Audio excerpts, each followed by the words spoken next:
ఏమైపోతాం మనం కూడా గుళ్ళతో గుళ్ళం అయిపోతామే. అలాగే ఈయన ఎలా ఉన్నాడు? చక్కగా బైబిల్ చదువుకుంటూ హ్యాపీగా ఉన్నాడు. మనం కూడా ఇలాంటి వాళ్ళతో సహవాసం చేసామనుకో ఇలాంటి తయారైపోతాం. ఒకసారి ఒక మాట వీళ్ళిద్దరు కాకుండా నా దగ్గర ఇంకో ముగ్గురు ఉన్నారు. వాళ్ళు కూడా ఎలా ఉంటారో ఇప్పుడు మనం చూద్దాం, సరేనా? ఇప్పుడు ఇదిగో వీడిని వీళ్ళతో పాటు కలుపుతున్నా, ఓకేనా? వీళ్ళతో పాటు కలుపుతున్నా. ఇప్పుడు వీళ్ళు ఎలా ఉన్నారో చూద్దాం. 6 నెలల సహవాసం చేస్తారట వాళ్ళు, వీళ్ళు అవుతారట, వాళ్ళు అవుతారట. మనం ఒకవేళ ఈ సంతోషంగా ఉన్నాడుతో ఫ్రెండ్షిప్ చేశారనుకో వాళ్ళు ఎలా తయారవుతారు చెప్పనా?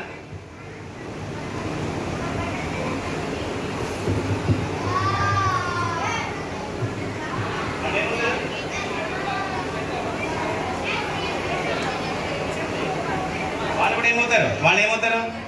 సంతోషంగా అయిపోతారు. సరే, ఇదే ముగ్గురికి ఇలా పక్కన పెట్టేసి వీడు కలుపుతాం, ఓకేనా? ఇదే ముగ్గురికి వీడు జాయిన్ అయితే ఏమవుతుందో ఇప్పుడు మనం చూద్దాం, ఓకేనా? సో అదే ముగ్గురు సంతోషంగా ఉన్నవాళ్ళు, అదే ఏడు మొక్కమడితో, అదే ముగ్గురు స్నేహితులు అల్లరోడ్డుతో దేవుని ఎరగని వాడితో సహవాసం చేశారనుకో వాళ్ళు ఏమవుతారు తెలుసా?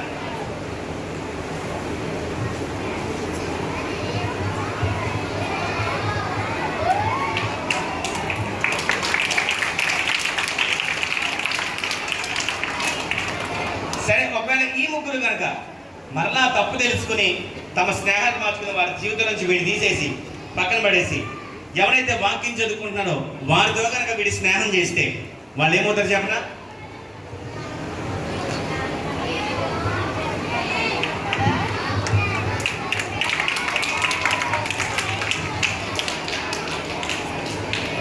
ఓకేనా పిల్లలు? అంటే మన ఫ్రెండ్షిప్ చేసేటప్పుడు మంచి ఫ్రెండ్స్ తోటి తెలియమంది ఎప్పుడైతే అల్లరి పిల్లలతోటి లేకపోతే మంచి మొక్కమోడితోటి ఎప్పుడైతే మనం ఫ్రెండ్షిప్ చేస్తామో మనం కూడా అలాగే అయిపోతాం. అందుకనే మంచి ఫ్రెండ్స్ని ఎప్పుడు చూస్ చేసుకోవాలి. ఇంకో మ్యాజిక్ చూద్దాం.